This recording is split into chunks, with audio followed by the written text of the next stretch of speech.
Greetings, Mavericks and new viewers.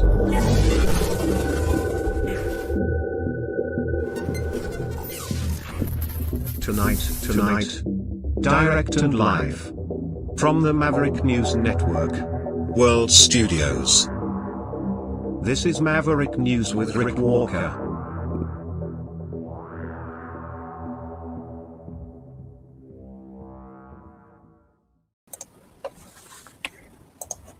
Welcome back, everyone, to the Maverick News channel. I am going to check just to make sure we are actually running tonight on our main channels, because it looks like maybe we've had a little bit of a glitch, but I think we're okay. We are on Rumble one channel we're not running on, as we continue to struggle a little bit with some technical problems here, but we have a lot to share with you tonight. Christmas Day Maverick Live Special. So here's what we're going to do. We're going to bring you some of the top stories of the day, talk about this strike ordered by President Trump in Nigeria on this Christmas Day. We'll also pivot back to what we were talking about last night, or at least what we were doing last night. This 12 Ostriches of Christmas song that we all sang together. It, for me, was thought-provoking, and as much as we had fun with it last night, it brought forward some reminders for me. It taught me some things, thanks to Sandy, who called in to participate in our Maverick sing-along last night on Christmas Eve. It made me rethink some things, relearn some things that I had largely dismissed from the past, and it made me a little bit wiser and helped me find a little bit of humility. So I'm going to talk about that tonight. I think it's an opportunity for a reflection. So let's reflect on this Christmas Day as we unpack the day's top news stories, look back at what we did last night, where we've been in the past, where we're going in the future, and also at the end of the broadcast, I'm going to bring you a Christmas movie, Beyond Tomorrow. So stay with me. Lots to share with you tonight. Brightleaf Innovations is excited to offer our newest investment opportunity, the Turn Easy Bed Storage Solution. Turns with a touch, spins all the way around.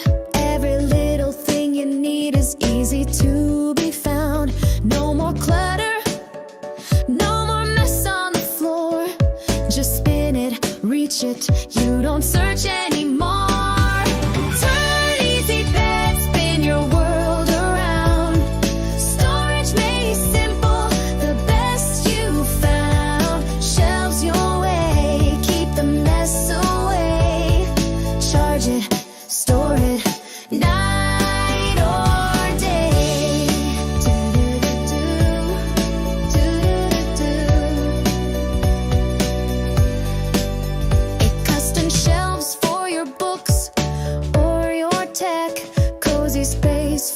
Treasures to protect, built-in power when you need to recharge. Smart design that makes your bedroom feel large. Turn easy bed, spin your world around. Storage made simple, the best you found. Shelves your way, keep the mess away. Charge it, store it, developed by Brightleaf Innovations, proudly Canadian and patent pending in North America. Turn Easy Bed transforms how you live. To learn more about this innovative new product idea and exciting investment opportunity, call 519-784-0222 or visit brightleafinnovations.com. First up tonight, We have strikes against targets in Nigeria. President Trump stating on social media that he ordered numerous strikes on alleged terror targets in the northwest part of the country on this Christmas Day. He did post on Truth Social this evening, writing that powerful and deadly strikes were directed at Islamic State terrorists, whom he accused of targeting and killing Christians in the country. No additional details at this point are available. Defense Secretary Pete Hegseth also sharing Trump's information through a post on his own Twitter account, X, adding that he was, quote, grateful for Nigerian government support and cooperation. Nigeria's government, along with experts and scholars, have said previously that Trump's portrayal of the security situation in the West African country is misleading, as members of all faiths have suffered at the hands of Islamist extremists and other groups. Last night, a blast at a mosque in northeast Nigeria killed 5 people and injured 35 others. So the population in Nigeria is largely split between Muslims who live primarily in the north and Christians in the south. Nigeria's president also posted on Christmas Eve on social media that he prays for peace in his country, especially between those people of different religions, saying, quote, I stand committed to doing everything within my power to enshrine religious freedom in Nigeria and to protect Christians, Muslims, and all Nigerians from violence. Let's take a look. Let's go straight to the Truth social media scroll, the Truth scroll tonight. Right off the top, dominating the news cycle again, President Trump. Okay, let's take a look. Here we go. Okay, so I'm going to scroll down here first to right here. This is the post we are most interested in at the moment. Him posting, tonight at my direction as Commander-in-Chief, the United States launched a powerful and deadly strike against ISIS terrorist scum in northwest Nigeria, who have been targeting and viciously killing primarily innocent Christians at levels not seen for many years and even centuries. I have previously warned these terrorists that if they did not stop the slaughtering of Christians, there would be hell to pay, and tonight there was. The Department of War executed numerous perfect strikes as only the United States is capable of doing. Under my leadership, our country will not allow radical Islamic terrorism to prosper.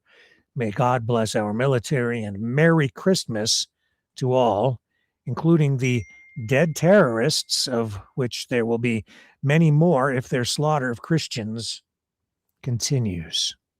President Donald J. Trump, President of the United States of America.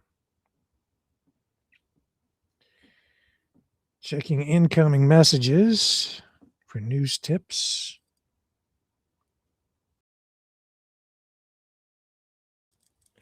Looks like Rumble 2's not running tonight. So we're on Rumble 1. I think we're up on YouTube.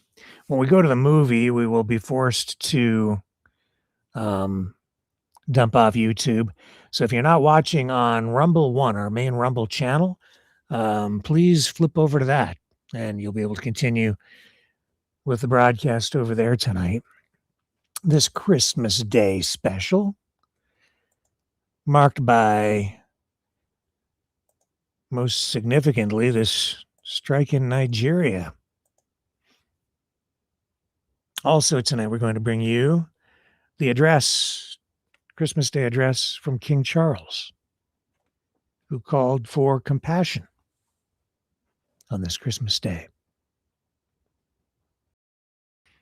Before we go there, though,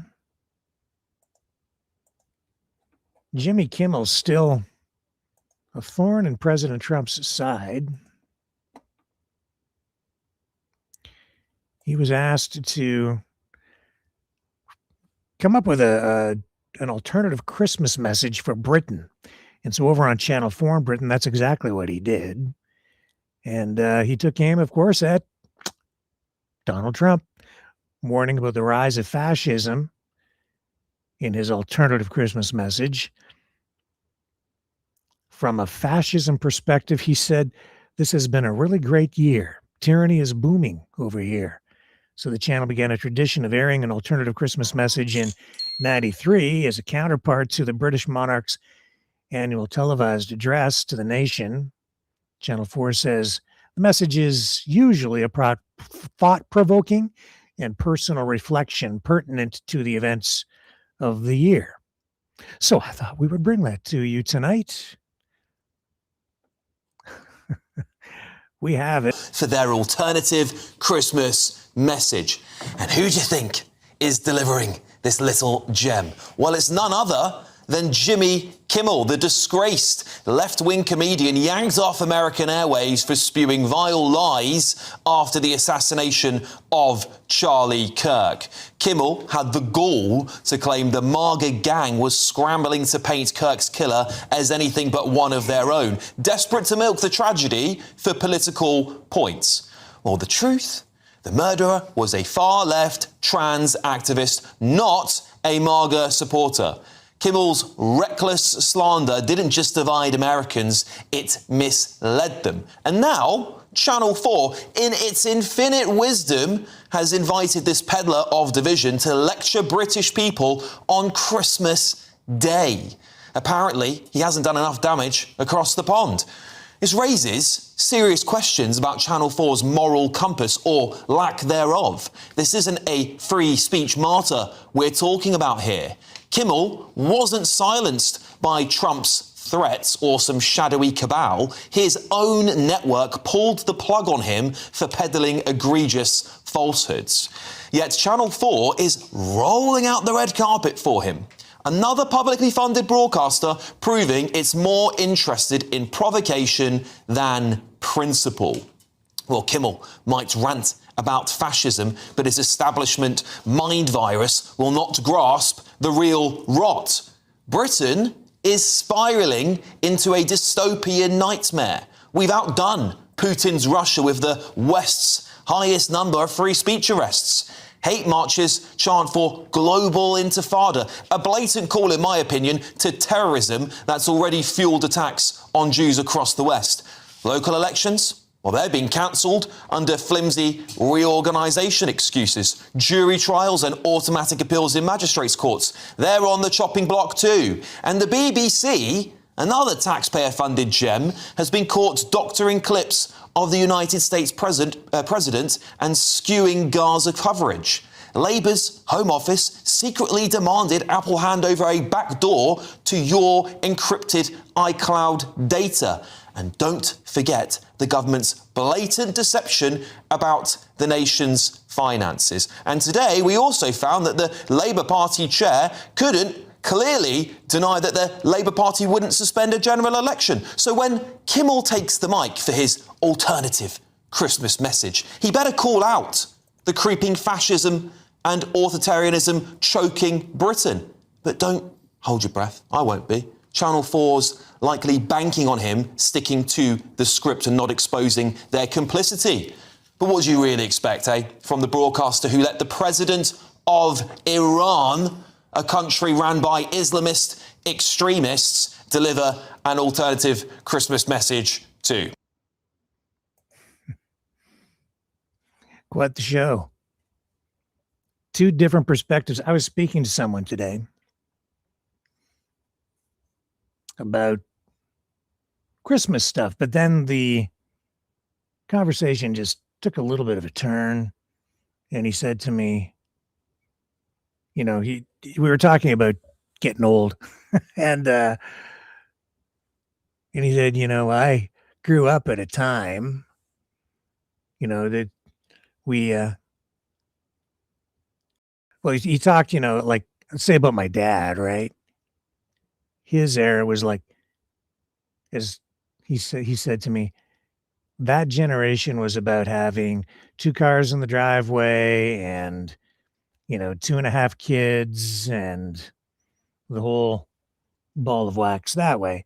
And he said, and then when it was like his generation was about peace and love and, make love, not war. And today's generation is more about like conspiracies. It's the conspiracy generation. There's some truth in that, a lot of truth. And we talked about how, neither one of us want to really live a lie. And yet it's so difficult, isn't it? Because look at the great divide right there, with Kimmel offering one perspective and then the broadcaster from GB News 180 degrees diametrically opposed to that perspective. Two truths, or one's truth, one's a falsehood. With Trump, it's clearly all like showbiz. It's like always referring to central casting, ratings. I think that he wanted his name on the Kennedy Center, added to the Kennedy Center, because it's all about entertainment. I'm not so sure about culture, but entertainment for sure. And there he was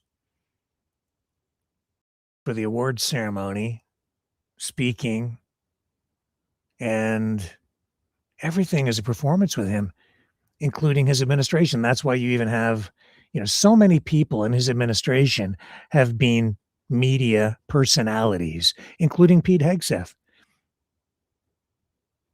Now the Secretary of War, the Department of War. And that's what we're getting today, too.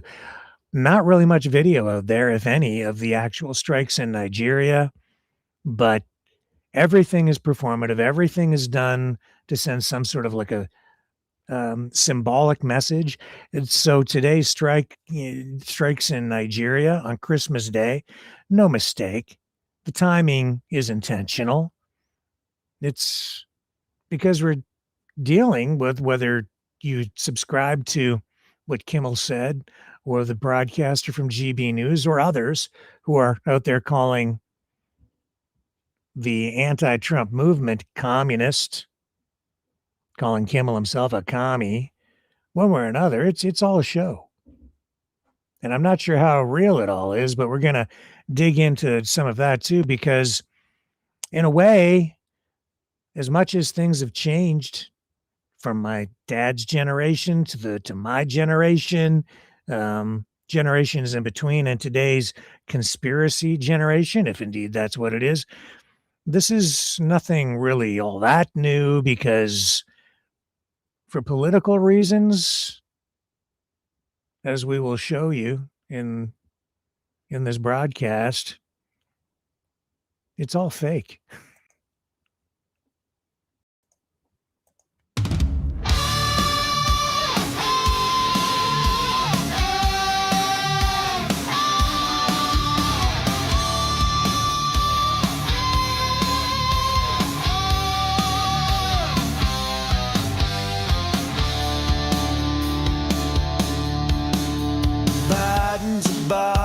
Charlie's alive. Elvis flips burgers on the Lower East Side. 10 Trumps mask up on your phone. Shilling mean coins by remote drone. Graphene needles in your veins. Chemtrail sugar fries your brain. George Floyd's American hologram pie. Don't trust your lying eyes. It's all fake. It's all fake. The moon is a hoax. Give your head a shake. It's all fake. It's all fake. Your mama's a lizard. You're dead.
Don't worry, I'm still here.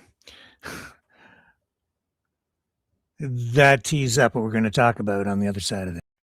Brightleaf Innovations is excited to offer our newest investment opportunity, the Turn Easy Bed Storage Solution.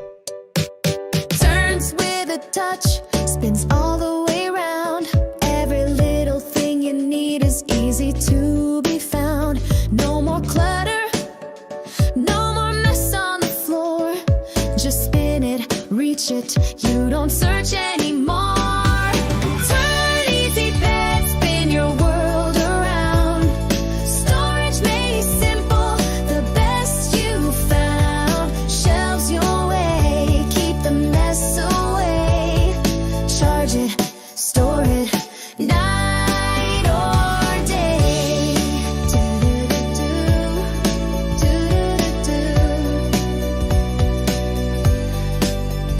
Custom shelves for your books or your tech. Cozy space for your treasures to protect. Built-in power when you need to recharge. Smart design that makes your bedroom feel large. Turn easy bed, spin your world around. Storage made simple, the best you found. Shelves your way, keep the mess away. Charge it, store it, night or day. Designed and developed by Brightleaf Innovations, proudly Canadian and patent pending in North America. Turn Easy Bed transforms how you live. To learn more about this innovative new product idea and exciting investment opportunity, call 519-784-0222 or visit brightleafinnovations.com. And one more, and then we dig into it.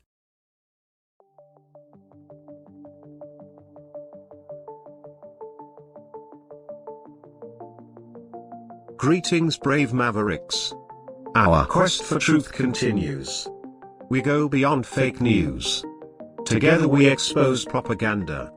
Together we pull others out of rabbit holes. We are maverick thinkers. We are all unique individuals, defenders of individual rights and freedoms, credible, trusted, grounded in reality. Maverick News, Maverick News. Defending free speech, Donate at freedomreporters.com. Do it now. Tomorrow may be too late. Maverick News. The world is watching.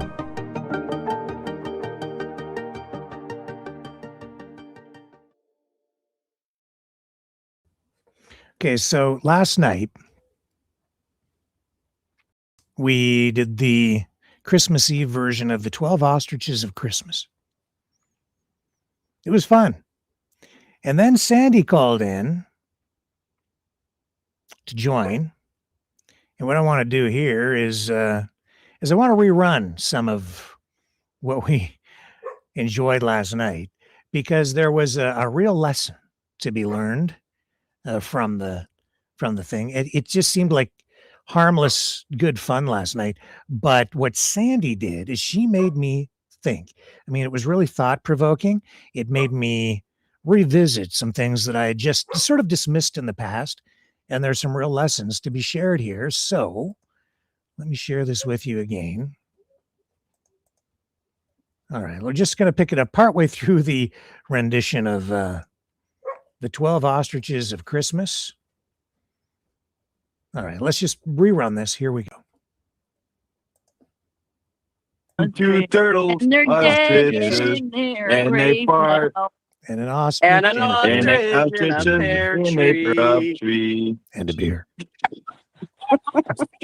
On the 11th days of Christmas, my 11th. true love sent to me 11 ostriches piping, Then 10 ostriches ostriches are leaping, leaping. 9 ostriches dancing, 8 made. No, 8 ostriches Yeah. are milking. Unless you have the maids milking the ostriches. You can- Not I don't know if they have udders like cows, though. 7, no ostrich. 6, no ostrich. 5, no ostriches. And there's no 3, 2, or 1. ostriches. We can't even agree on the Under the lyrics for beer. this Christmas And a song beer. at war. French ostriches. 3 French ostriches. Yes. 2 and ostriches. Three French ostriches, 2 turtle doves, 2 ostriches dove, and or an not, turtle ostrich ostriches, in a pear tree. and then partridge. How lovely. That And a beer. Okay, get ready for the Cindy, grand play along. finale. Mr. Trump, take it away. On the 12th day of Christmas, my true love sent to me 12 ostrich drumming, 11 ostrich piping, 10 ostriches leaping, 9 ostriches dancing, and 8 ostriches milking. I don't know how you get milking ostriches, I but don't know either, but hey, whatever. 7 ostriches swinging. 6 Or telling ostriches ostriches. laying. Ostriches laying. 5 5 ostriches laying. golden ostriches. Golden ostriches. There we go. 4 4 calling ostriches. 3 French ostriches. 2 turtle ostriches. In a ostrich in a pear tree. Tree with a beer. And a beer. And the beer. A. And that was a special Christmas carol from the Maverick and the News Brothers. I have a question. Though. BBC Brown. Are we in standard math or are we on Trump math? Because if you're on Trump math, you see, your true love actually gives you 12 beers, not 1. Right? So you actually end up with a 12-pack at the end. Well, you know, American always drink 12. They don't go by 24 like in Canada. I don't know why you get 24, guys. 24. I never have seen 24 packed in America, isn't it? I don't know, but what kind? Right on, Mr. Trump. What kind of beer do you think your true love would give you or will give you for Christmas? Is it like it's got to be She would Canadian not beer? give me any beer. She would give me whiskey. Whiskey. Keeps me warm in the cold. All right. Well, I don't know. I was thinking that given that Santa is actually Canadian and has Canadian citizenship and the North Pole has been claimed by Canada as sovereign Canadian territory, it would have to be Canadian make hot brewskis. toddy. So I'm thinking it must be either Molson Canadian, but you know what really comes to mind? If you're really going to go whole hog, and if she's your true love, she's going to give you the high test stuff. So I don't know if they even make this because I don't drink beer, but wouldn't your true love give you like the high alcohol content? Like there was a beer out there, and there are others I'm sure that are like Brador, which had like higher alcohol content, so you get that Canuckistanian feel a lot sooner. Probably. Christmas glow. It would be probably a better tip. Do you know what the best recipe is, Rick? What's that, Sandy? A hot toddy. Excuse me, what? A hot toddy. Is that X-rated or anything? Because I don't know what the hell you're No, talking it's about. not X-rated. It's a hot toddy, and it's soothing. It's warm, and you'll sleep like a baby. That's what I'm asking you. Is it X-rated or what the hell are you talking about? A hot what? I'm talking about a hot toddy. It's I've beverage. seen them on street corners. What are you talking about? Yeah, right? Yeah, I know. Like you need I don't. you need a hot toddy before bed. I don't think my wife would appreciate it, but she's pretty hot.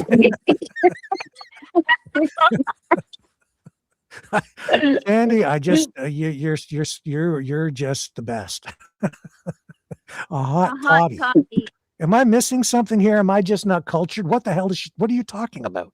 What is a hot toddy? It's whiskey and lemon and water. Ew. Oh. No. It's soothing. It's honey, lemon, Honey, and yeah. rum. Yeah. My husband just told me that. I didn't know. Just, Okay, good. All right. I don't Thank you. I don't drink, so I have no clue. I just Oh well, maybe you should make one. You should make one and do a after little this bit of warm. after this I might need to. Yeah. Linda said a bad Well, I hot got a toddy good is recipe gin and for neem everyone. citrus. Hear that? It's a winter drink. And instantly my mind goes to the gutter. It's a winter beverage, and it'll warm your cockles to your toes. Well, you know, I got a What a I Christmas, got a hometown what a Christmas favorite gift here. that would be. Actually, A Christmas tree. I got the perfect beverage I'm gonna for holidays. You know, my wife really doesn't watch the program, but I'm gonna say, hey, can you just I just need to review this. I just want your opinion on this end section at the Ask the your end of wife to make you a hot toddy. no, Sandy, I've got someone who can help me with that. Good. right over here.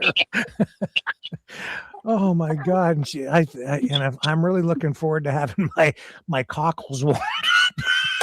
Your cockles warmed? My cockles warmed up is what I don't even know what that means. Oh, and I'm a grown man. I have 2 kids to prove that too, but and they're You're growing the up too. sweetest But man, Rick. I don't know. You are the sweetest man. Ian, have you ever had your cockles Yes. warmed up with a hot toddy? I don't think so. I think it's the first time I hear about Hey, it. Sandy, But I got the perfect holidays actually mixture for those who feel a little bit holly for the holidays. And you go get yourself some coconut rums, you make yourself some hot Coconut rum? chocolate, and there you go. That's the perfect thing. Yeah, okay. Oh, And beer. But don't drink and drive. I thought I was worldly, but obviously I have a lot to learn.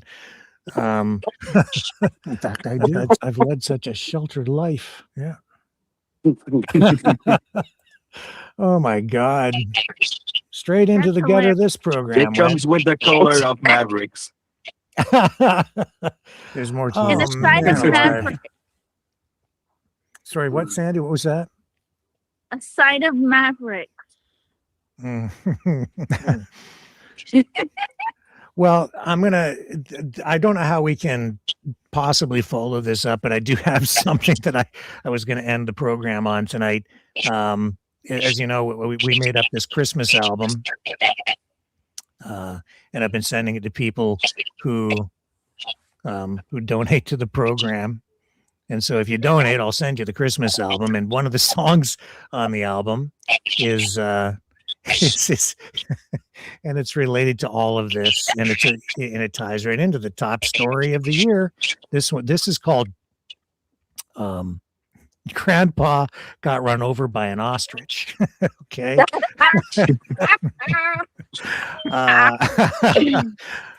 And we do have that tonight. I was able to fix the render, and so we do have the song for you to share. But back to the serious, actually, the sort of the serious side of where that 12 Ostriches of Christmas singing was about last night. You know, on this Christmas, I am reminded again that we Mavericks are really a bunch of misfits. It's been like that since, I resurrected this news channel during the pandemic, during the Freedom Convoy. And we are really, truly a bunch of misfits over here. But that's really sort of been the story of my life. And I love it. Some people say, we're a bunch of fringers. We're the fringe. Yeah. You could say that, but I think that we're like a bunch of misfits from the Island of Misfit Toys. I've referred to us that way for a long time, and I'm proudly a misfit from the island of misfit toys, just like you guys. At least I think you are. Some of you are faking it. You're a bunch of fake misfits. No, but it's a great family to be part of. And Sandy proved something again last night, that people like misfits who are commonly dismissed by some people who go out of their way to fit in or just conform. Sometimes it's the misfits that have the most to contribute, the most to teach us. Sandy was using words that I'd heard, but really hadn't really wrapped my mind around, because even as a child, I pretty much dismissed them as nonsensical. I shouldn't have done that. And she made me think last night. I want to share that with you because I hope it makes all of us think. Because what she did, there was so many layers to what she was talking about last night, that there was history there. There was commentary on today's society, on religion, on politics. And on being a misfit. She talked about, like, just first about the hot toddy. All right. So when she was saying hot toddy, I thought she was saying hot toddy, like Tottie. It's a sort of a British slang term for a lady of the evening, or a, maybe just a super hot, sexy person of the female persuasion who maybe isn't even, like, you don't necessarily have, just, you're getting the picture, right?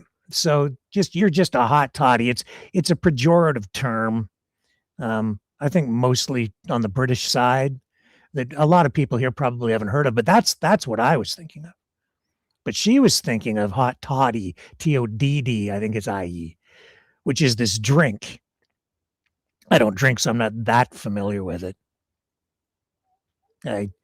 In hindsight, I had sort of heard of it before, but she'd heard of it. She was well versed. She knew exactly what she was talking about. And I, of course, instantly went to the hot toddy thing.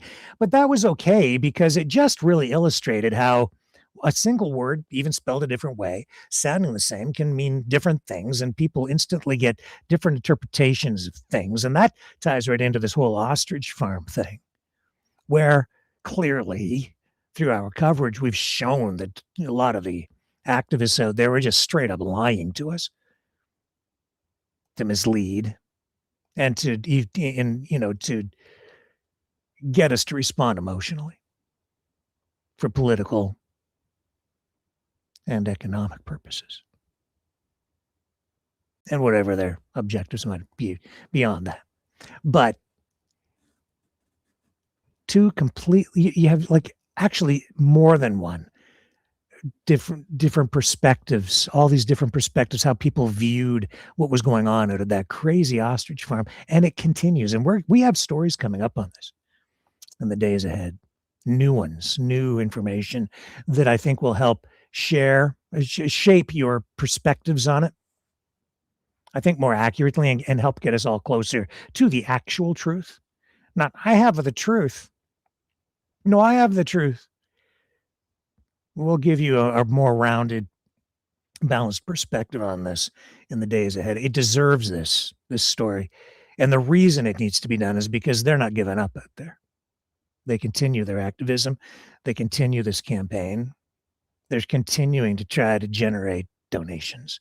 And the birds are gone. And they ain't coming back. Not those ones. And it's the craziest bloody story ever. And speaking of bloody, so Sandy goes on and talks about cockles. And so I laughed my cockles off. Right? Because, again, it's like a double entendre. So I knew that, I know what cockle shells are, sort of, from Mary, Mary, quite contrary. How does your garden grow? with silver bells and cockle shells. And then the last line in that nursery rhyme has been reinvented in many, many different ways, especially the last line. The nursery rhyme itself, written like in the 17th century or something, it goes back so far, and it has been, a lot of liberties have been taken with it over time. So much so that it has, disputed meanings, a disputed meaning, a lot of different people overlaying different meanings onto it. Even the definitions of the words themselves, like cockle shells, which Sandy was referring to. So I got to thinking about that last night, and it was like, there's so much to be learned from this nursery rhyme and from these words. And I don't think necessarily that Sandy was referring specifically to the nursery rhyme, because there's yet another meaning beyond the nursery rhyme, or sort of tied in. It could be, depending on the interpretation, of cockles. So what are cockle shells? Well, cockles are like, it's seafood and it's a shell food, and so it's seashells. How does your garden grow?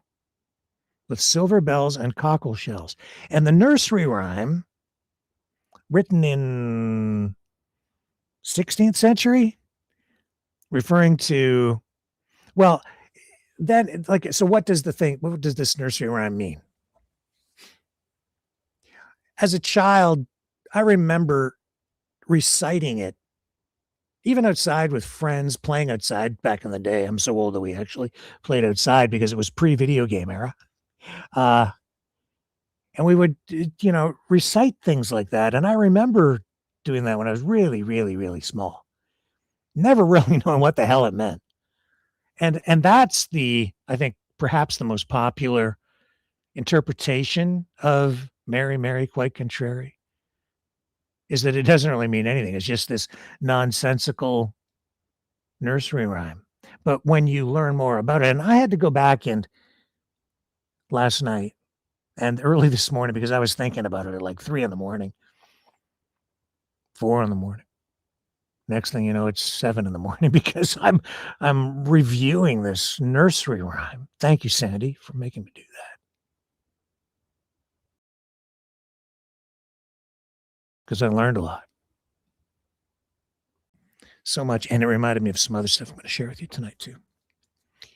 Because sometimes the misfits, like all of us, sometimes we just have the best stuff to learn the most.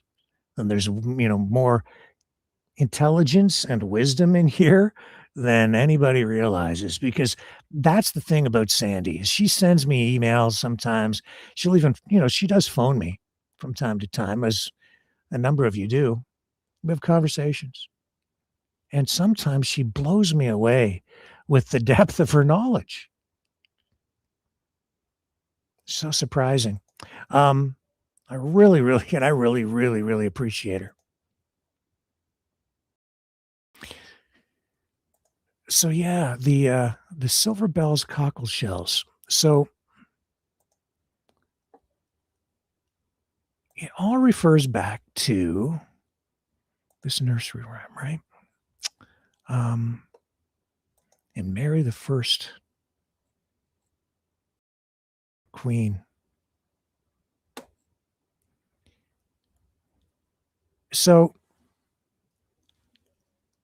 Mary, Mary, quite contrary, how does your garden grow? With silver bells and cockle shells and pretty maids all in a row. First published around mid-1700s in Tommy Thumb's Pretty Songbook. Made some notes. And then there are other older versions of it, with cow slips all in a row, which is a kind of a flower. Lady bells all in a row. And what's it about? So for me, it was just like this playful rhyme. Who's Mary, Mary? Quite contrary. There's like an opposite woman. Like, what does it mean? I grew up. I've been all my life. Never thought of it that much. just a fun nursery rhyme that doesn't really mean much of anything. Well, it means a lot. The origins are disputed. Of the nursery rhyme, what it means is disputed.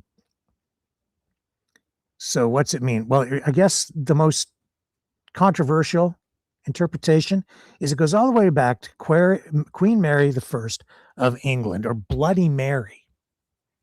She was the queen from 1553 to 1558.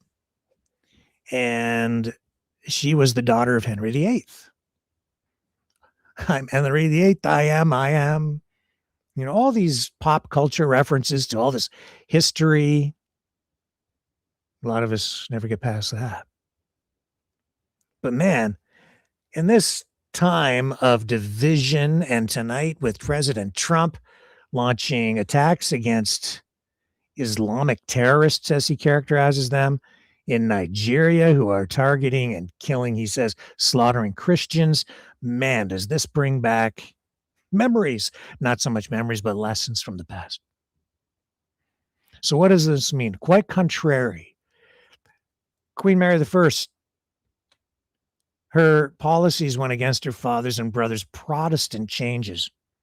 This is about the Catholics and the Protestants feuding. This goes all the way back to the 1500s and beyond, like before that. And we think that we're going to solve these religious conflicts with politics today, the way it's going. How does your garden grow? Well, the garden is a reference, according to some. They interpret the word garden as meaning graveyards filled with executed Protestants.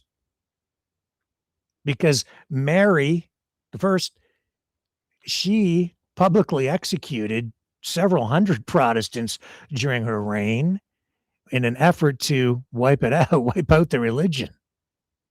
Pretty maids all in a row means, according to this interpretation, the maiden, an early beheading device like a guillotine or rows of executed victims, and miscarriages because as queen, she had several miscarriages, which were extremely embarrassing to her. And just for her to become queen, there was a big dispute whether she should become queen or not. And the people supported her, and there actually had to be an uprising against the government of the day in order for her to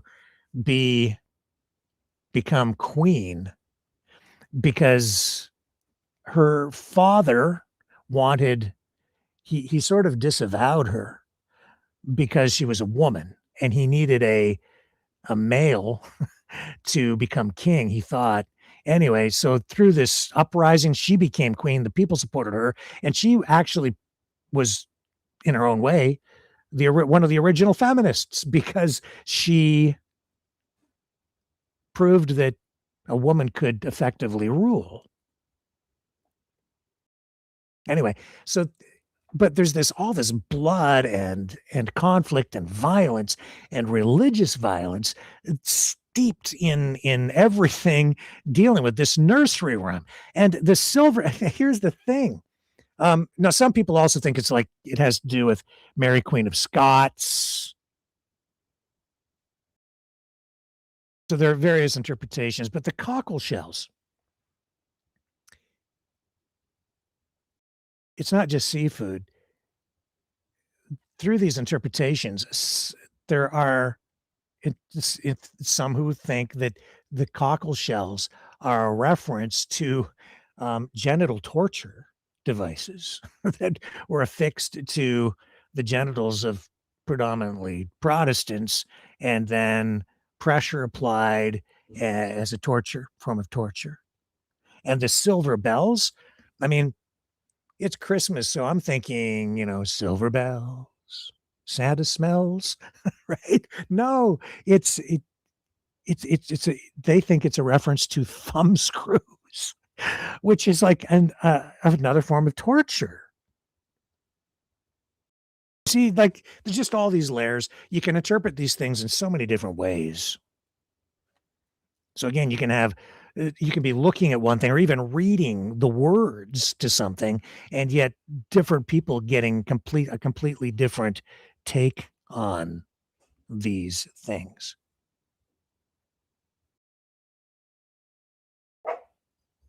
Yeah, Mary the First. Man. Also known as Mary Tudor or Bloody Mary because of her persecution of Protestants. And then a lot of her policies afterward reversed after she was removed from power. So just so much to learn there. And Sandy knew these words. But you know what it was? Sandy wasn't referring to thumb screws or genital torture or any of that stuff. My mind was going there. And I'm like, warm your cockles? Like it's playful, right? It's a wink and a nod, and it's humor, and we were all having fun last night. And then I thought, even the way some people might view or interpret what I was saying and laughing, you might think that I was like making light of what Sandy was saying. No, it was a wink and a nod and a nudge because it was playful use of words and double entendre, which is used even in, popular music, especially rock and roll. That's how they got away with a lot of things, censorship issues back in like the 50s, when the lyrics would say one thing but kind of mean another because there would be a sexual connotation to it. And you got that all through the 60s. You still get it today. You get it in Nicki Minaj lyrics, Anaconda. What do you think she's talking about? Like, really? Oh, that's a big one. That's a big one. The hypersexualized lyrics, poetry put to music. That's what lyrics are. It's poetry. And even nursery rhymes. That's like, who's the comedian who his name escapes me at the moment. I just thought of him. He takes that AC/DC song, except he puts the nursery rhyme to it, the hokey pokey. You put your right foot in, you put your left foot out. And he sings it like the lead singer from AC/DC. It's funny. I can't remember his name. He's a conservative comedian. It'll come to me later. See, I'm getting old. Getting old. So many layers to this thing. Mary, quite contrary. And even the,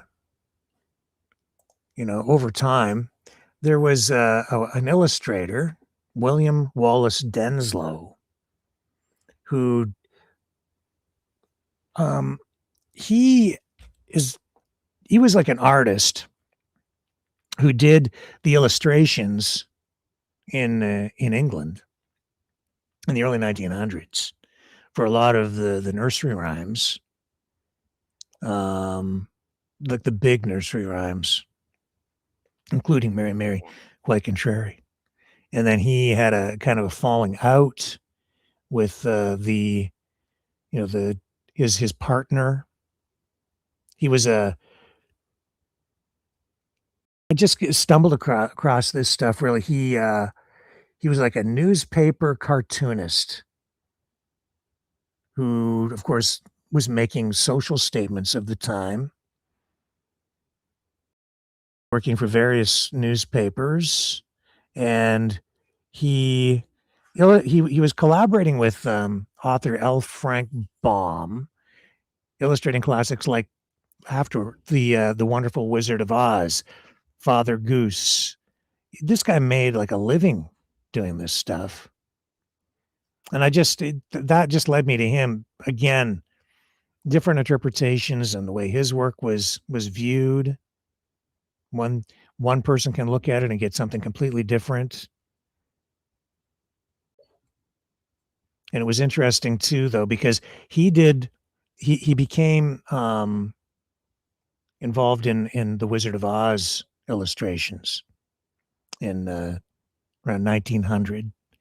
And that's what really drew my attention to him with regard to all of this, because the ostrich story, it's, even back then you had these conspiratorial fantasy lands that were created as children's works, and yet it bleeds over into just mainstream culture, mainstream political commentary, activism,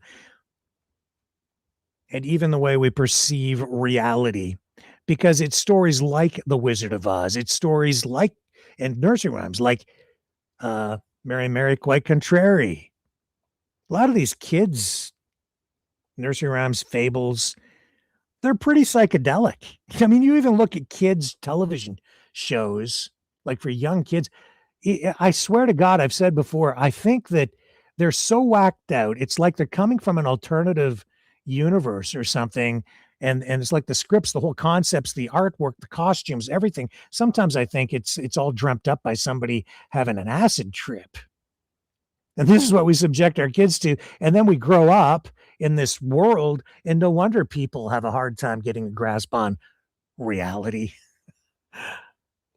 The Wizard of Oz is all about that. And I think it was that work, actually, that led to his dispute with his partner, author. Yeah. Yeah. Frank Baum. And after the dispute, he got into a dispute because of a theater production of The Wizard of Oz, where he, of course, did the illustrations and like the artwork and set design and stuff. And it became a dispute over royalties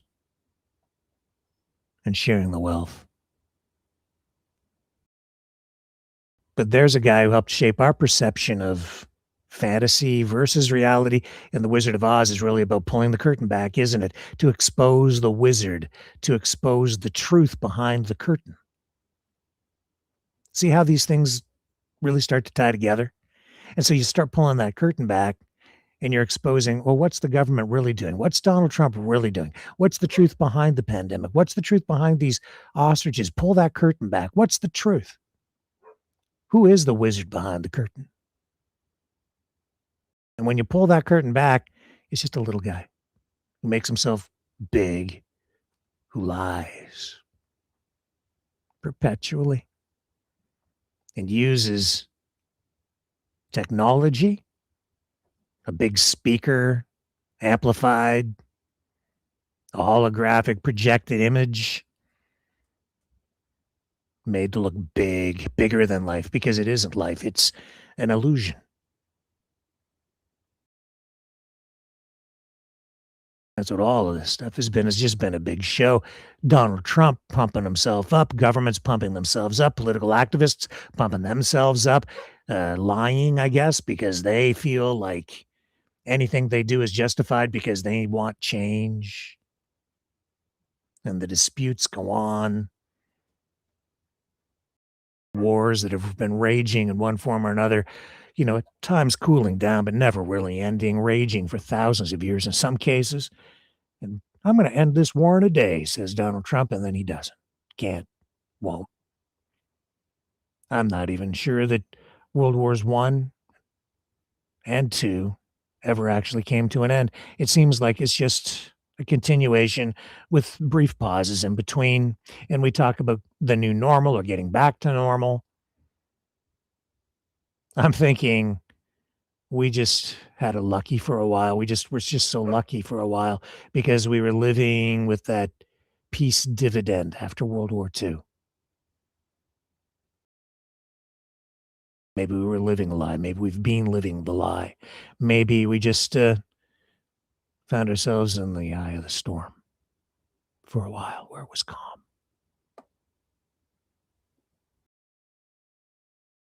And now they're getting back to it. Tonight, Ukraine responding to strikes inside Ukraine by Russia from yesterday, Christmas Eve. Ukraine responding by hitting energy infrastructure in Russia today. We saw this. So we saw now Trump striking inside Nigeria on for a religious war, essentially. That's what this is over there. We see the rise of, honestly, it is Christian nationalism. I'm not sure I would call it white Christian nationalism, but there's an element of that to it too. It's true. It's there. Kimmel is joking about it. He's highlighting it. You can call him a commie if you want to, but it's true. It's just true. You're going to do it. Own it.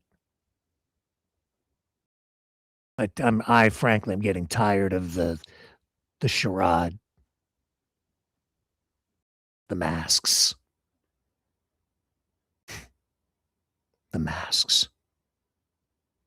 literal, metaphorical, fake. I'm not a racist.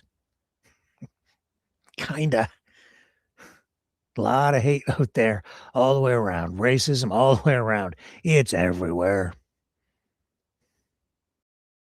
From all sides, directed at all these other people. And it's all bubbling up to the surface. And people are buying into it and they're listening to it. And it's the rhetoric, it's the choice of the words, it's the way people are being manipulated to view things in particular ways. If we can't even agree on what a nursery rhyme is about, from that long ago, and we're still disputing it, and it's highlighting all of these conflicts. How far have we come? Not very. I wish it was just a nonsensical nursery rhyme, and I wish these words were benign, but they're not. A nursery rhyme was trying to teach me something when I was a kid, when I was really, really young, like 5 years old. But I couldn't hear it. Not really. Not in proper context or with proper perspective. Not until last night. Because of Sandy. And singing the 12 Ostriches of Christmas.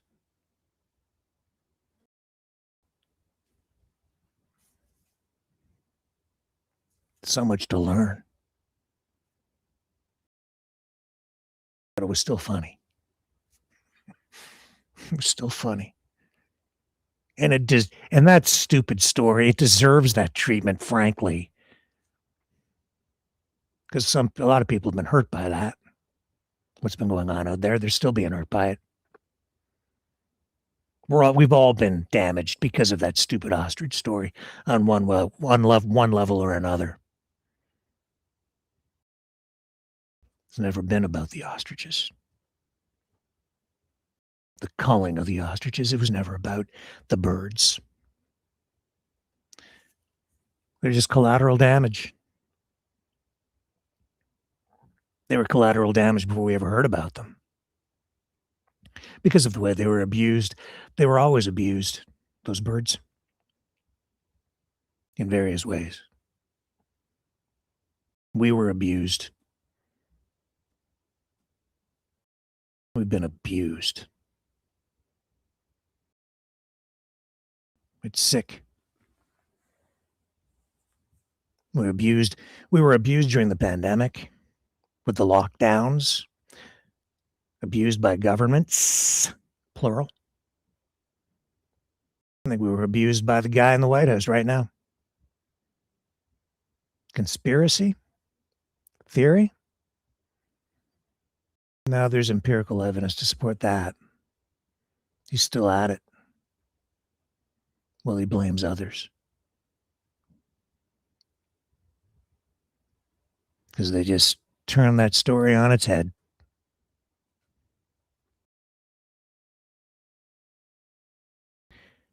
Now I understand why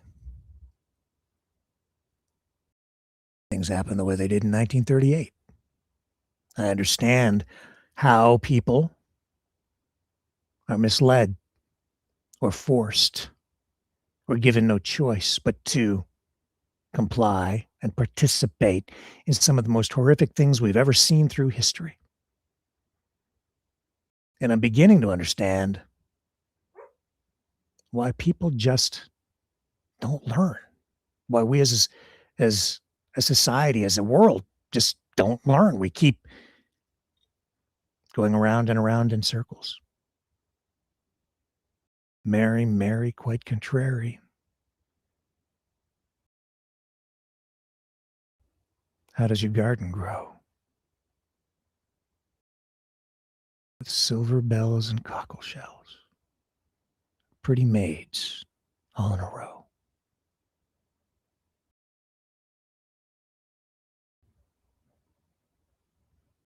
Fertilized with blood. Still flowing today.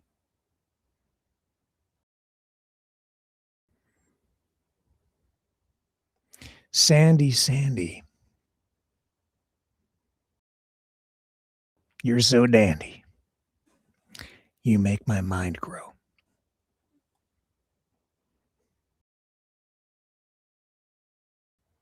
We're all a bunch of misfits.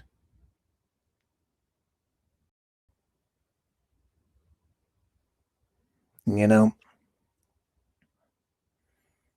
dismiss us and you cheat yourself. Dismiss Sandy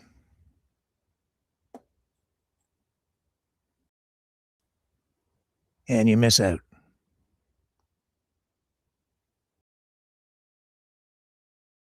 Thank you, Sandy. More to come after this song, but this one's for you again. It's for all of us. The Maverick Misfits. Drifting down without a sound, a gentle touch upon the ground. No two the same, yet side by side, like you and me in this great tide. Like a fingerprint from God, frozen tears from up above. Each one special, each one rare, a fleeting wonder light as air. Here for a moment, then melting away.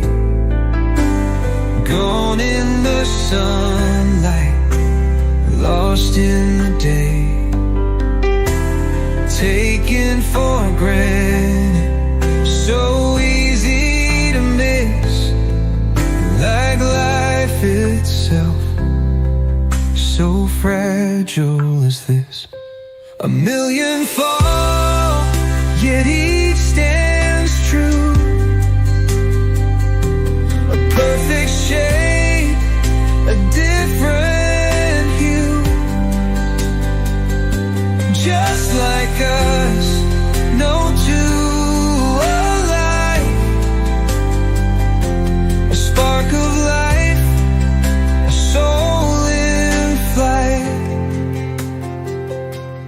Like a fingerprint from God, frozen tears from up above. Each one special, each one rare, a fleeting wonder light is air. Here for a moment, then melting away. Gone in the sunlight, lost in the day. Taken for granted, so easy to miss. Like life itself, so fragile is this. A million falling, yet each stands true. A perfect shape, a different hue. Just like us, no two alike. Like life itself, so fragile is this. Like you, like me, we shine, we fade.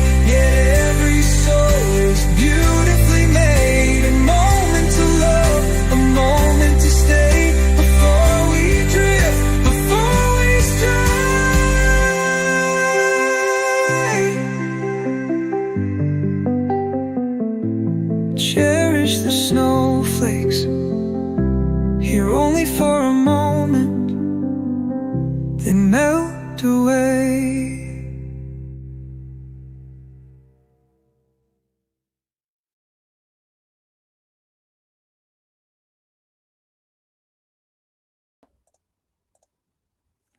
And the most important thing about what Sandy said last night, or at least the most important thing is what she really meant by warm your cockles.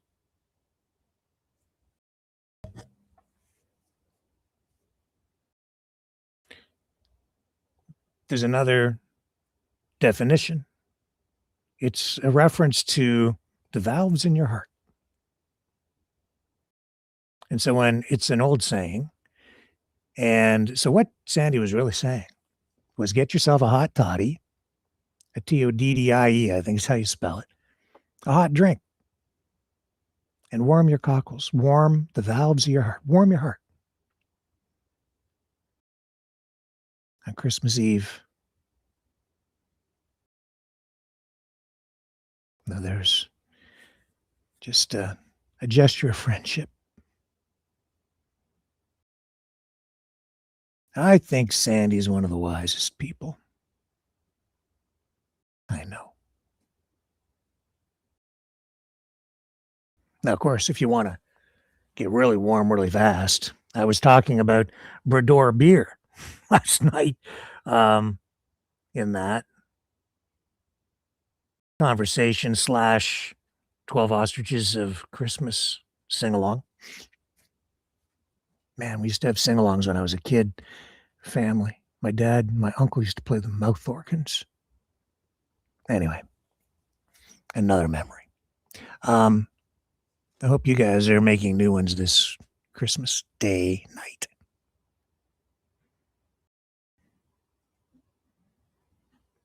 Talked about Brador beer because at the end of the 12 Ostriches of Christmas, after you have an ostrich in a pear tree, of course, it's Canuckistan, so is and a beer. But of course, I don't really drink, so I had to look it up.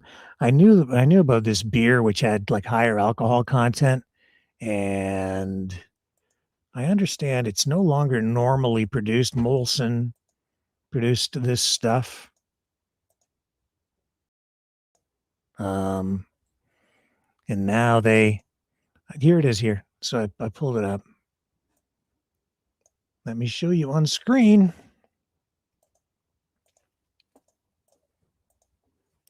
Brador beer.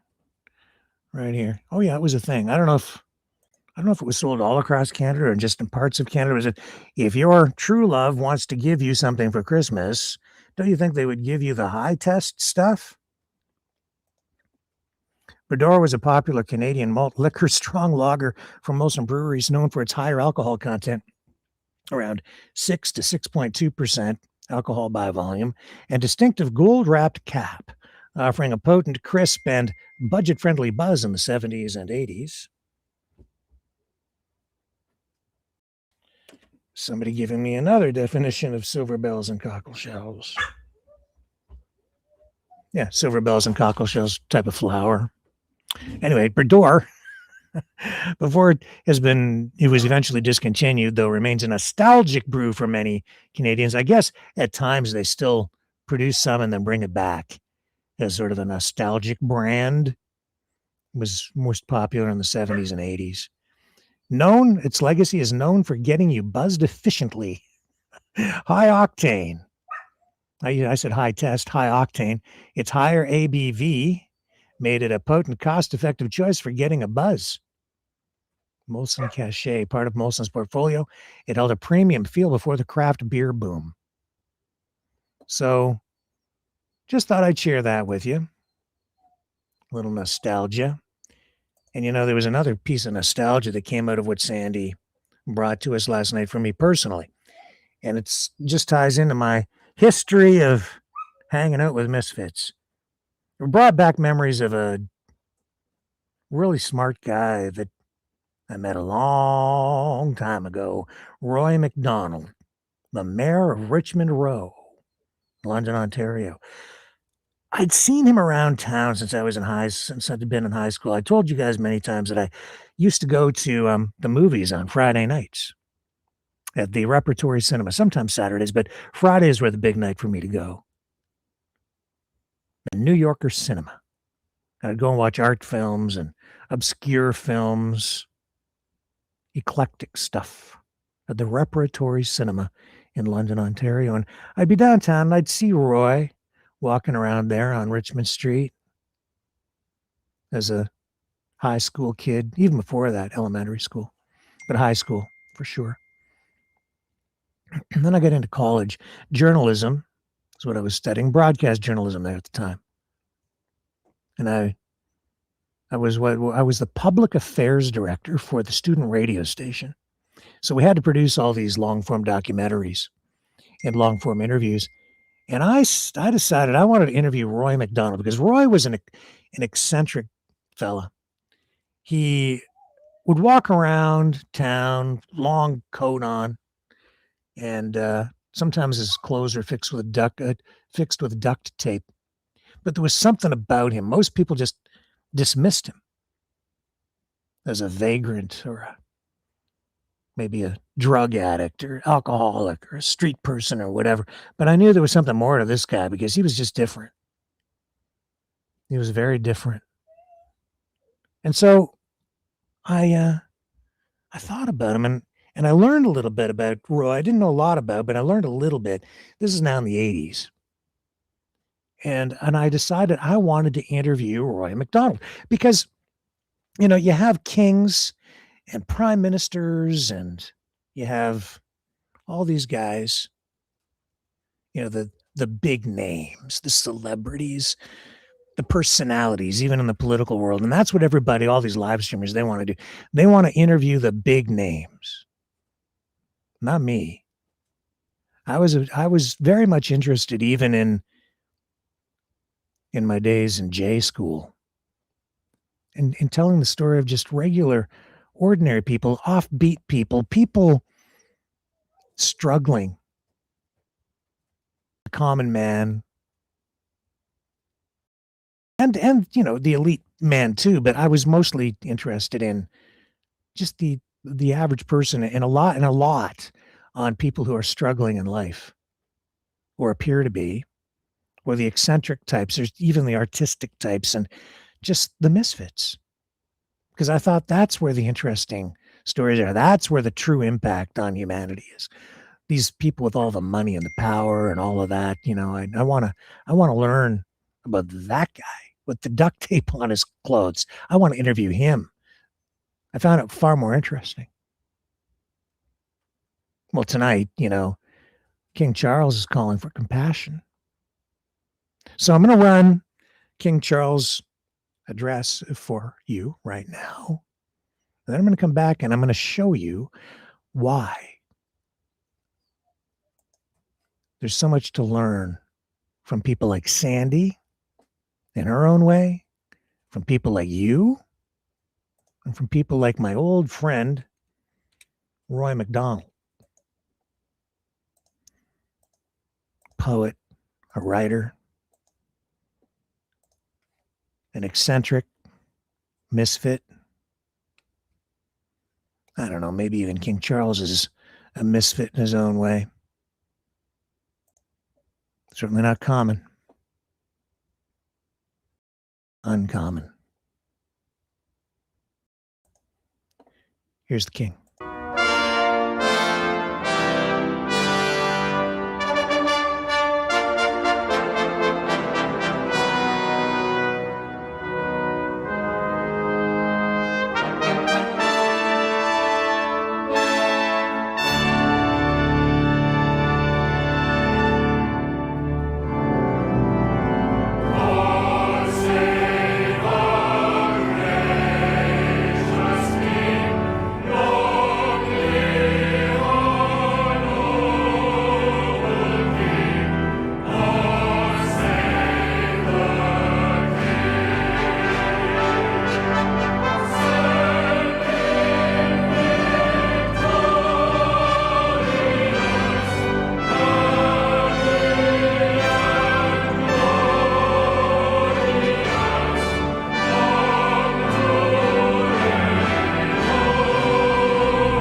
I learned that ChatGPT works best with detailed prompts, but I hate typing them. So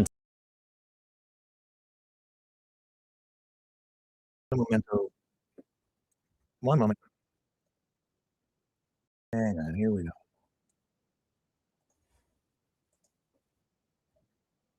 A few weeks ago, the Queen and I were delighted to make a state visit to the Vatican, where we prayed with Pope Leo in a historic moment of spiritual unity. Together, we celebrated the Jubilee theme, Pilgrims of Hope. Pilgrimage is a word less used today, but it has particular significance for our modern world, and especially at Christmas. It is about journeying forward into the future, while also journeying back to remember the past and learn from its lessons. We did this during the summer as we celebrated the 80th anniversaries of VE and VJ Day. The end of the Second World War is now remembered by fewer and fewer of us as the years pass. This is when I went to visit But Pope. the courage and sacrifice of our servicemen and women, and the way communities came together in the face of such great challenge, carry a timeless message for us all. These are the values which have shaped our country and the Commonwealth. As we hear of division, both at home and abroad, they are the values of which we must never lose sight. For instance, it is impossible not to be deeply moved by the ages of the fallen, as the gravestones in our war cemeteries remind us. The young people who fought and helped save us from defeat in both world wars were often only 18, 19, or 20 years of age. Journeying is a constant theme of the Christmas story. The Holy Family made a journey to Bethlehem and arrived homeless without proper shelter. The wise men made a pilgrimage from the east to worship at the cradle of Christ. And the shepherds journeyed from field to town in search of Jesus, the Savior of the world. In each case, they journeyed with others and relied on the companionship and kindness of others. Through physical and mental challenge, they found an inner strength. To this day, in times of uncertainty, these ways of living are treasured by all the great faiths and provide us with deep wells of hope, of resilience in the face of adversity, peace through forgiveness, simply getting to know our neighbors, and by showing respect to one another, creating new friendships. Indeed, as our world seems to spin ever faster, our journeying may pause to quieten our minds, in T.S. Eliot's words, at the still point of the turning world, and allow ourselves to renew. In this, with the great diversity of our communities, we can find the strength to ensure that right triumphs over wrong. It seems to me that we need to cherish the values of compassion and reconciliation, the way our Lord lived and died. This year, I've heard so many examples of this, both here and abroad. These stories of the triumph of courage over adversity give me hope. From our venerable military veterans to selfless humanitarian workers in this century's most dangerous conflict zones, to the ways in which individuals and communities display spontaneous bravery, instinctively placing themselves in harm's way to defend others. As I meet people of different faiths, I find it enormously encouraging to hear how much we have in common: a shared longing for peace and a deep respect for all life. If we can find time in our journey through life to think on these virtues, we can all make the future more hopeful. Of course, the greatest pilgrimage of all is the journey we celebrate today, the story of the one who came down to earth from heaven, whose shelter was a stable, and who shared his life with the poor and lowly. It was a pilgrimage with a purpose, heralded by angels, that there should be peace on earth. That prayer for peace and reconciliation, for doing to others as we would have them do to us, which rang out over the fields near Bethlehem more than 2,000 years ago, still reverberates from there and around the world today. It is a prayer for our times and our communities too, as we journey through our lives. So, with these words and my whole heart, I wish you all a most peaceful and very happy Christmas.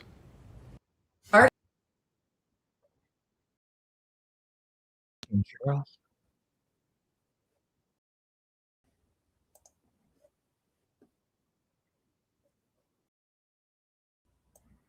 King Charles.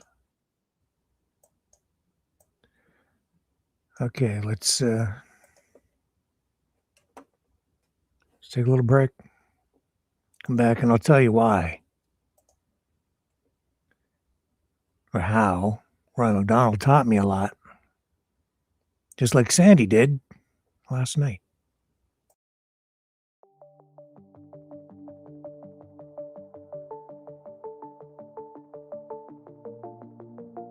Greetings, brave Mavericks. Our quest for truth continues. We go beyond fake news. Together we expose propaganda.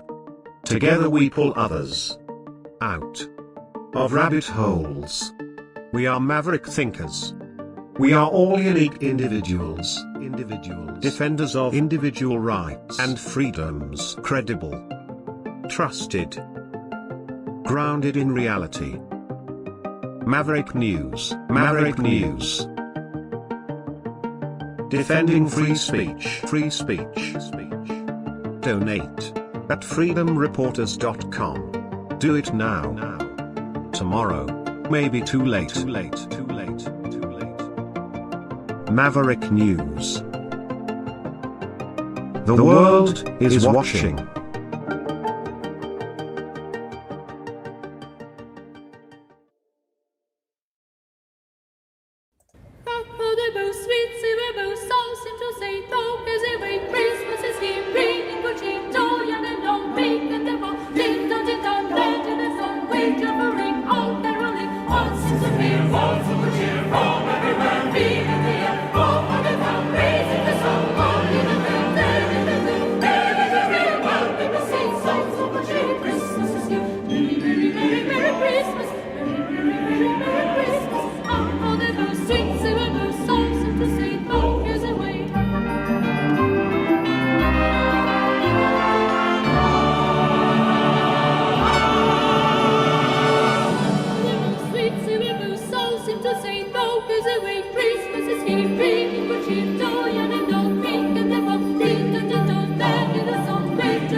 England.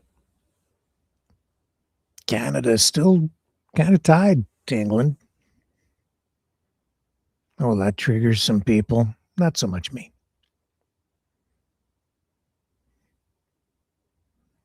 If you think about it, Canada, because of that, our history as a country, the evolution of Canada dates back just as far as the United States. Not so young as you might think.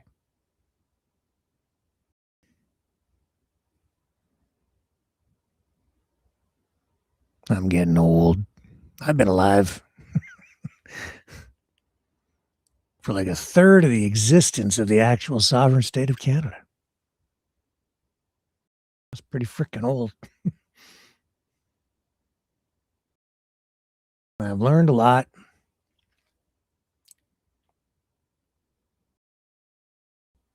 Still learning. Roy MacDonald, Mayor of Richmond Row, London, Ontario, my hometown. Roy passed away in 2018. As I say, disheveled, not focused on money. Smart guy. Dismissed by a lot of people. When I wanted to interview Roy MacDonald,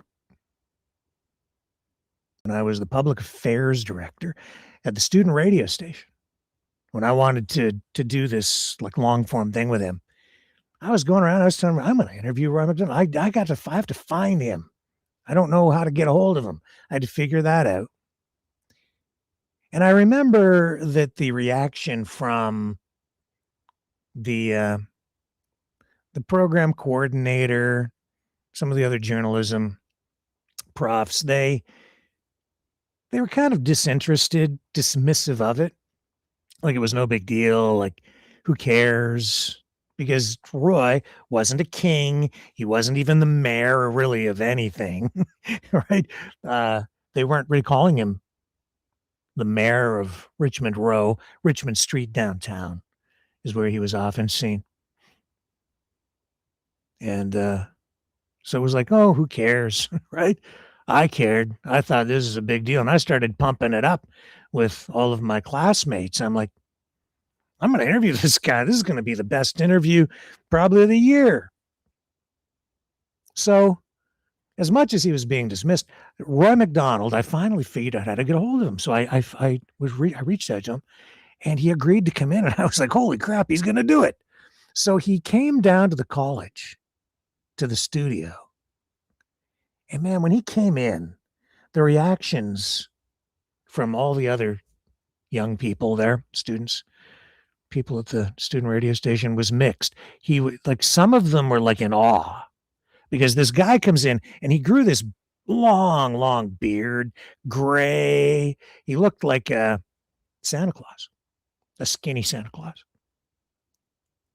But with his beat up old long coat on, and he had books in his pockets, and he always carried a big bag.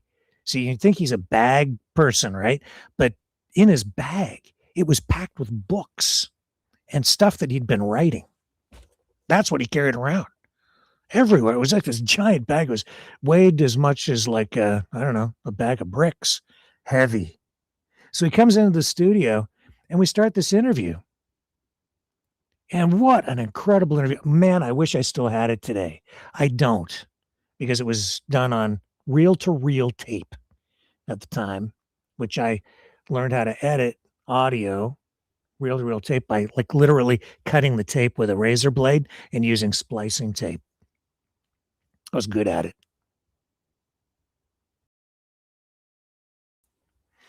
Not good at everything, but I was good at that, the audio production.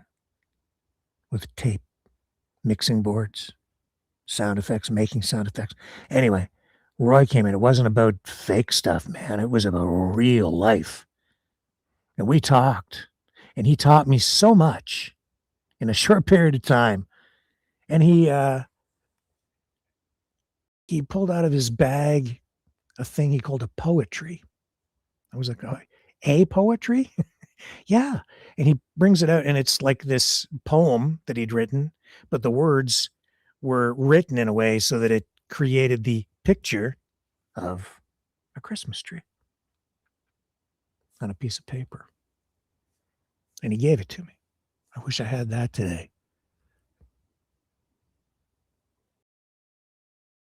He wrote about a lot of things. We talked about life. We talked about love. He talked about the love of his life. A woman that he called a woman child because he said inside she was like a child. And he spoke of her with such tenderness. And we talked about his history. And, he said that he went to Woodstock in the 60s. And he claimed to even then have the longest beard at Woodstock. So Roy was one of the people early in my life that taught me that everyone has something to contribute, that you shouldn't always judge a poet or a writer by his cover, me being the clothes that he wears, or anybody. Because he was wise. An alcoholic? Yep. But he stopped drinking at 38. So when I interviewed him, he wasn't doing that anymore. And I think he learned a lot of hard lessons in life. He lived in a home, like a house that belonged to his mother. She eventually passed away. He lived there on his own on Wellington Street.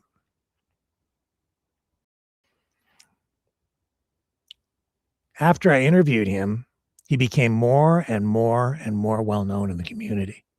So I interviewed him in the 80s. He was sort of, known in town in the 70s. After I interviewed him, other people started to interview him. Not just because of me, but because he was a character. Other local media started to talk to him more. He ended up on, the local TV station at times. Back to the student radio station, other people there started to interview him. And then he got kicked off the campus at the University of Western Ontario in London because they thought he was a vagrant. Made headlines because they kicked Roy McDonald off the university campus. Said, "Get out of here, you homeless bum." And this was a guy who had books in the UWO library at the university. And they were also available in the university bookstore. No vagrant, no threat to anybody. They kicked him off campus. It was one of those moments where the whole community learned a lesson. That just amplified Roy's voice more. Peace activist, political activist, sort of, but he wasn't really heavily political in that way. I don't recall him being like that. It was more about, Roy's philosophy, Roy's lessons of life. And he was just a very non-threatening, super peaceful, nice, wise man who'd lived a rich life on his own terms. Not a sovereign citizen, but still faced eviction from the property in which he lived because of unpaid taxes. So he ran into those kinds of problems from time to time because not a man of money. One of the wealthiest people I ever met because he lived a rich life. Taught me a lot. And he became so well known and so well respected, especially within the arts community, that there were some documentaries produced about him. There was even a play about him. He wrote some of his books. It was London, a Living Journal. It was about a week in Roy McDonald's life. That's what the book was about. You can still get these books. Ergo Publishing, I think, was the publishing company. You can probably still get them through there. They might be available on Amazon. I'm not sure. certainly they're still available in bookstores in and around the London area and probably at the University Bookstore even today. He passed away in 2018, as I mentioned, but before then, he made an appearance at the Grand Theatre, professional theater in London, Ontario. They put on some really great stuff there. I wish I'd been able to go more over the years. Been there quite a number of times. They had some big name stars in there to participate in various productions over time. I saw A Christmas Carol there once with a friend. That was special. Anyway, Roy McDonald was there because there was a presentation of Beard at the Grand Theatre. It was a Jason Rip production, Beard, A Few Moments in the Life of Roy McDonald. And before the show went on at the Grand, Roy was asked to come up and say a few words, which he did at the Grand, where he went to see a lot of plays as well. But in this case, it was all about him. So I don't have the interview that I did with Roy McDonald back in the 80s, but I do have this. I did find this. I'm going to share this with you right now. My old friend, Roy McDonald. One of the most moving experiences I had here was seeing Leonard Nimoy play Vincent van Gogh. The play was called Vincent, Portrait of a Hero, and it was on the life of Vincent van Gogh. And Leonard Nimoy played Vincent and his brother. They would shift chairs. It was one-man play. And it was on for 2 nights, Friday and Saturday night. I came Friday night. I loved the play so much that I came Saturday night as well. I got a ticket for Saturday night, so I was here both those nights. And I've seen so much here over the years, and I love this place. And the fact that this is where they're holding Beard, A Few Moments in the Life of Roy McDonald, is delightful for me. And again, the history of the Grand Theatre in London, ancient history. Ambrose Small and that mystery, legends associated with London, people that have played here over the years, the great actors and actresses that have performed, playwrights. It's a beautiful place. Imagine. Yeah. Roy McDonald. Misfit.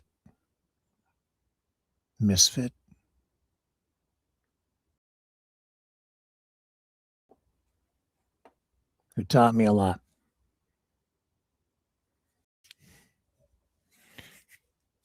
He passed away in 2018 at his home, where he lived, I think, all his life pretty much with his mom.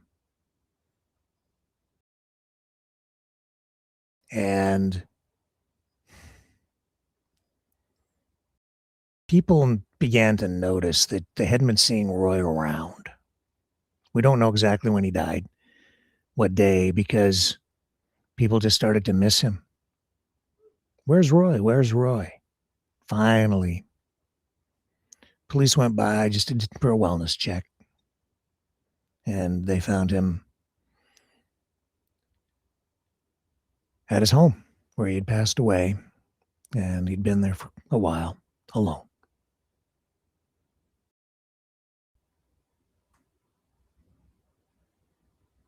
But tonight, I remember Roy McDonald because of Sandy, because of you guys, because of Christmas and the poetry.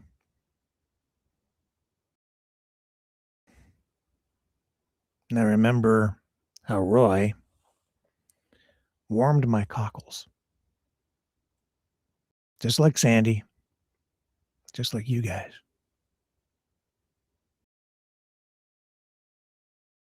Thank you.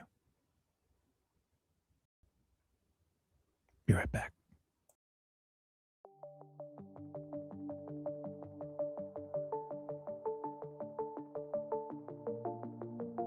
Greetings, brave Mavericks.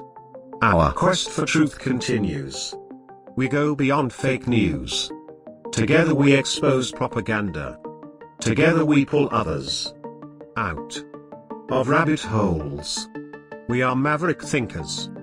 We are all unique individuals, defenders of individual rights and freedoms, credible, trusted, grounded in reality. Maverick News, Maverick News. Defending free speech, free speech. Donate at freedomreporters.com. Do it now. Tomorrow may be too late. Maverick News. The world is watching.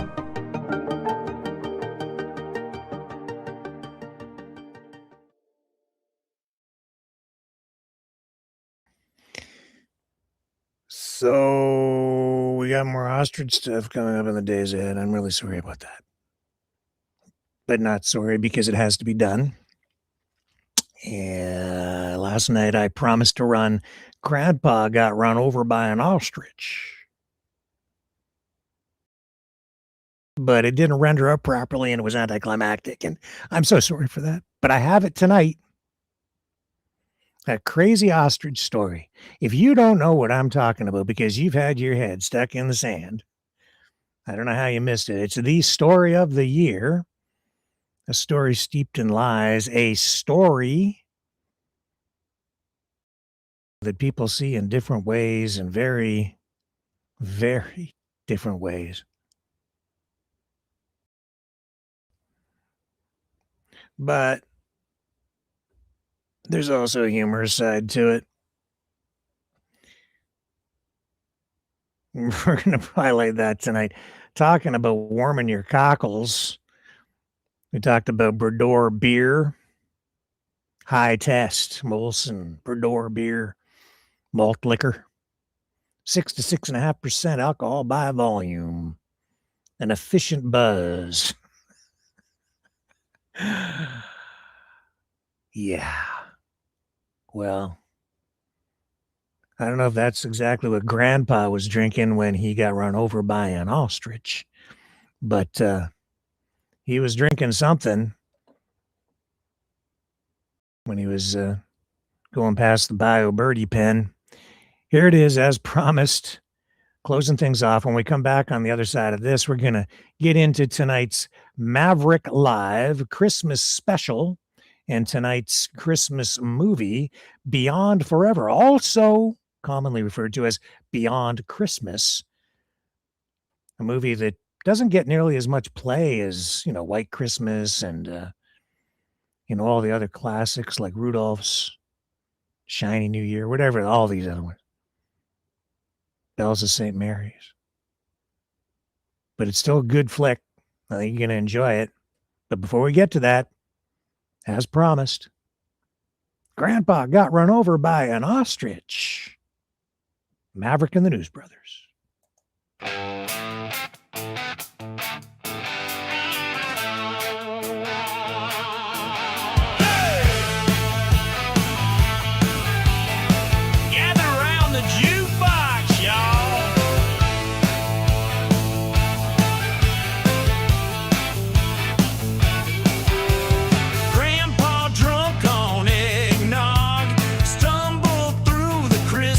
Fog came upon the ostrich pen.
bones.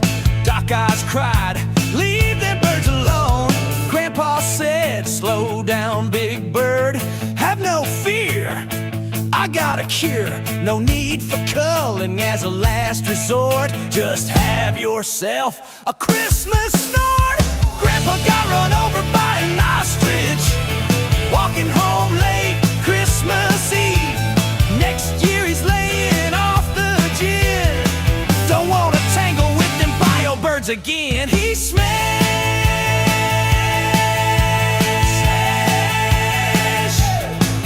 He's trash.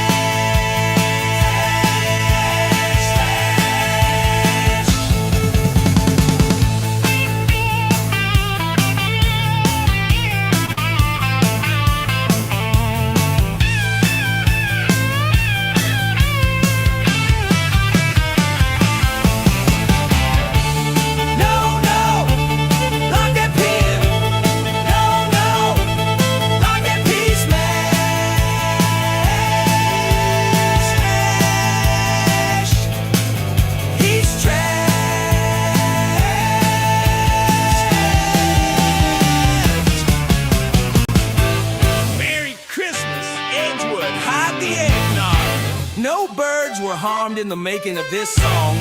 All eggnog used was for medicinal purposes only.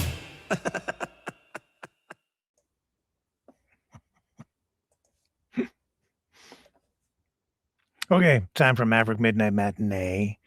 Tonight's movie, because it is Christmas Day night, it's Beyond Tomorrow, a flick that is commonly also called Beyond Christmas.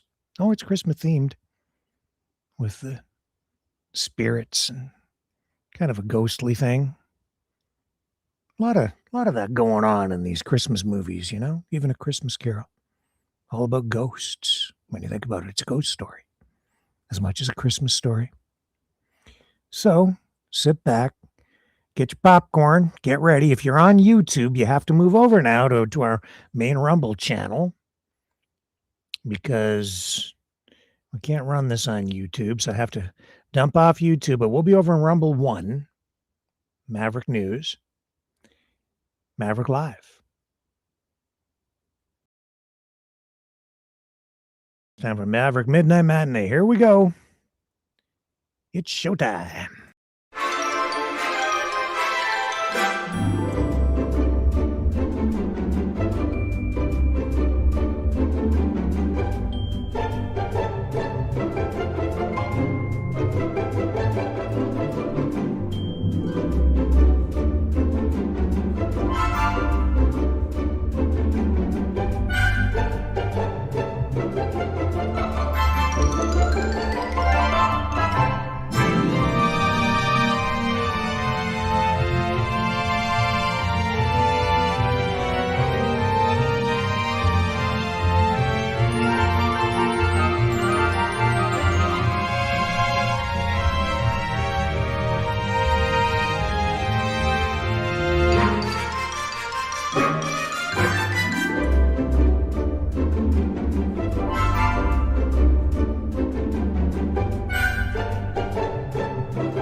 All right, good evening, Midnight Movie Maniacs, and Merry Christmas to all you glorious night owls gathered here for the Maverick Midnight Matinee.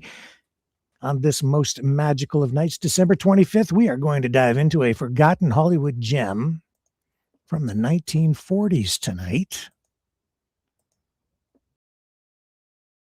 Beyond Tomorrow, sometimes called Beyond Christmas. So picture this. 3 lonely old rich guys on Christmas Eve decide to play a whimsical game of finders keepers by tossing wallets out the window, luring in a couple of honest strangers for dinner. Romance sparks, hearts warm, and then, bam, plane crash. But death can't stop these meddling ghosts from coming back to nudge true love along and remind us all that the real gifts in life aren't wrapped under a tree. It's got that Frank Capra-esque charm, a touch of the supernatural, ghosts, and enough heartfelt sentiment to melt even the grinchiest old soul. Perfect for a late-night Christmas watch party. So grab your eggnog. Not too much of it. For medicinal purposes only, settle in with your fellow insomniacs, and let's roll this ghostly holiday classics. Lights down, volume up. Beyond Tomorrow starts now. Merry Christmas.